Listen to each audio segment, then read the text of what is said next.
¿Puedo hacer una pregunta? Sí. Dice el público, comienza una pregunta. Y esta es: estaba leyendo un libro, La vida de Jesús en India, sobre su vida desconocida antes de la crucifixión, de Holger Kersten. Prácticamente cuenta aunque también cuenta la historia de qué cosa hizo este personaje entre los 13 a los 30 años. Parece que hizo algún curso iniciático con monjes budistas en la India. Conoció, practicó, hablamos de una alta evolución de conciencia no accesible a todo el mundo. Entre otras cosas, en este libro se afirma que la tumba de Jesús está situada en la India. Esta parte es inentendible. Entre otros, se habla también de Moisés. Así que los católicos cercanos a Jesús en India, cuando murió, lo sepultaron siempre en India. Da que pensar. Porque entre otras cosas, esto está lo de la estrella de David, que es un símbolo de la India, la esvástica, que es también era un símbolo de la India. ¿Usted qué puede decir de si es posible? Quizás, perdón, pero esa sería la pregunta. Yo tengo mis dudas en el sentido que él es un profundo conocedor de la materia. Quizás hay convergencia intelectual con este descubrimiento. Y bueno, gracias. Bueno, después de esto, ahora yo tengo más dudas. Pues sacamos un partido de gente con dudas. Es el único que podemos hacer, porque si se vende libremente, lo más probable es que, de todos modos,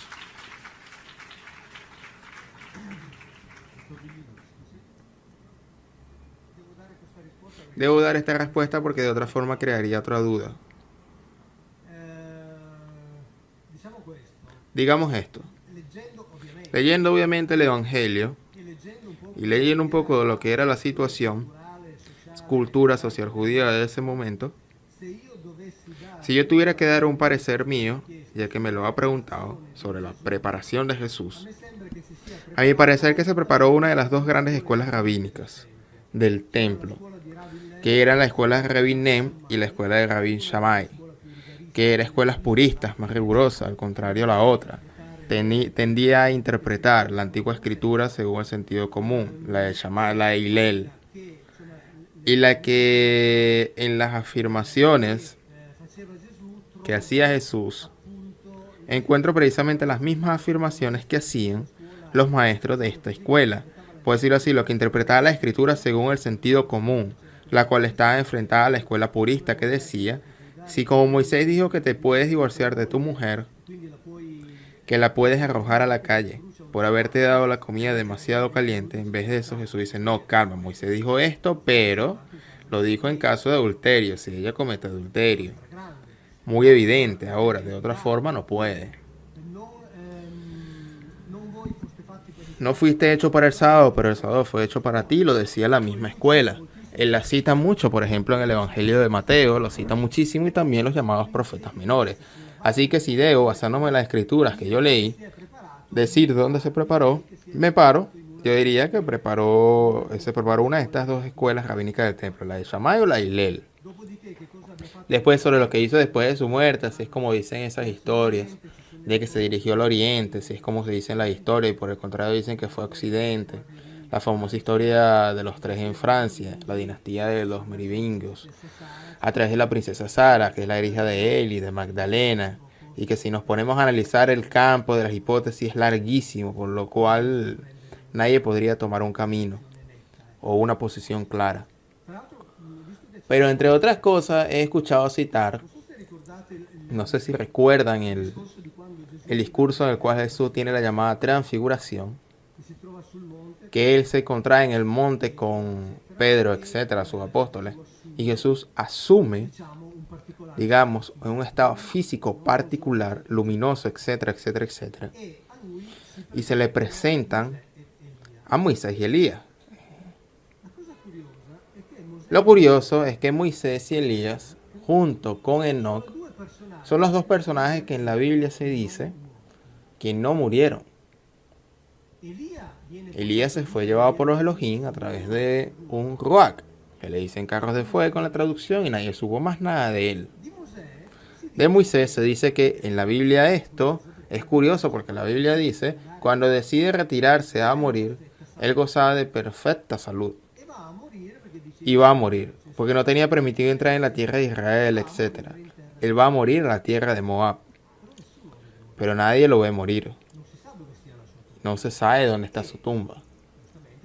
Precisamente se dice porque está debajo de esto, es una de las hipótesis. Giuseppe Flavio, cuando relata en todo su libro La Antigüedad Judía, dice, hace una afirmación extraordinaria. Dice que cuando Moisés llega a este valle de Moab, bajó una nube y se lo llevó lejos. Ahora bien, nube en el término en el cual el Antiguo Testamento se indica los objetos voladores de los Elohim. Y dice, y después Moisés fue forzado a escribir que había muerto, para que nadie pudiera decir que se había ido con Dios.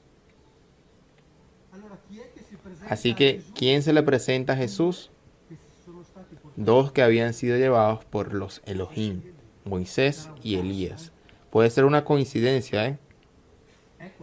Puede serlo, al menos es algo muy, muy, muy curioso. Sí. Entonces haga un acto de fe. A ver, otra pregunta. Sí, dígame. A propósito de la pregunta que hizo antes el señor.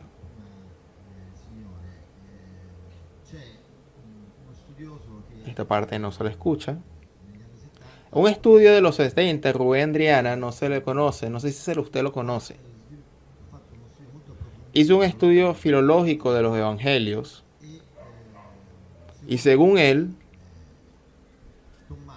Tomás sería el gemelo de Jesús. Porque en realidad Tomás en griego quiere decir el gemelo. Dídimo, Dídimo Tomás. Tomás sería sinónimo de gemelo. Y la posible respuesta a esta pregunta sería que era el hermano de Jesús que se fue a la India, al Kashmir, y volvía y había formado una familia y se... Ok, le voy a decir dos cosas, responde Mauro. Quiero saber lo que usted pensaba de esto, lo que pensaba de esto. Por ejemplo, para empezar, los gemelos en toda la antigüedad era considerado algo de origen divino. En toda la antigüedad, en la griega clásica, Roma, etc. Ya hablé de las divinidades romanas. Ya lo hablé.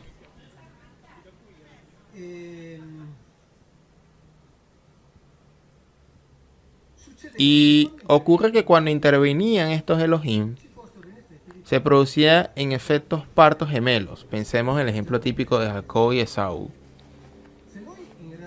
Si en relación a Jesús leemos el Evangelio de Juan, se dice que después, precisamente después de la muerte, digamos de la llamada resurrección, estaban reunidos los 11. Y uno dice, ok, era 11 porque obviamente faltaba Judas. Y Juan en su trabajo explica que eran 11 porque faltaba Tomás, también llamado el gemelo, sin especificar nada más. Si nosotros hacemos un simple razonamiento, sentido común, normal, si nosotros hablamos de un grupo de personas, 12, que tiene un líder carismático, y uno de los 12 se dice, este es el gemelo, sin decir de quién, ¿cuál es el primer nombre que se viene a la mente? Que sea gemelo del jefe, ¿no? Porque de otra manera se hubiera dicho, este es el gemelo de Andrea, este es el gemelo de Pedro, no, el gemelo por definición. Así que esto confirmaría lo que usted dijo. Y esto está en el Evangelio de Juan, en los canónicos.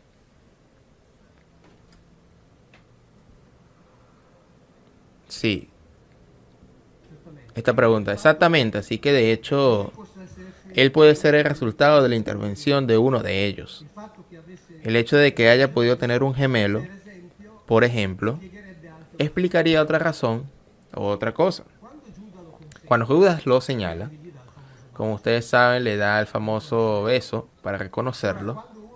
Ahora, cuando uno besa a una persona, no es que, es decir, no le besa, sino que lo agarra, lo abraza, lo toca. Es como decir, lo tengo agarrado.